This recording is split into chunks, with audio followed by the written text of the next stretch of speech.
Mister Abul, এদিকে আসেন, শুনেন। ওই যে ওই পাশে দেখছি না, জিনিসটা অনেক ময়লা হয়ে আছে। ওই পাশটাকে খুব সুন্দর করে ক্লিন করো, আমরা একটু আয়োজনের ব্যবস্থা করতেছি। ওকে, যাও, গুড বয়।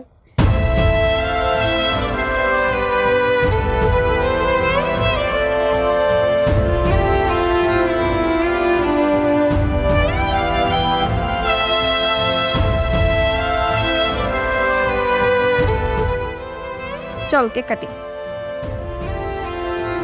এই মামা আমি আসছে, তাহলে আমরা একটা ফ্যামিলি ফটো হয়ে যাক একটা। আতুষি, রাইসুল, তুমি ওইসব পরিষ্কার করছো কেন? না, ওই ময়লা ছিল তো তাই পরিষ্কার করতেছি। আশ্চর্য। আর ওর শখ হয়েছে পরিষ্কার করতে, একটু করুক না, সমস্যা কি? বাবা, তোমারও ওটা মুছতে হবে না, তুমি এদিকে চলে আসো, ওটা পরিষ্কারই আছে, আসো।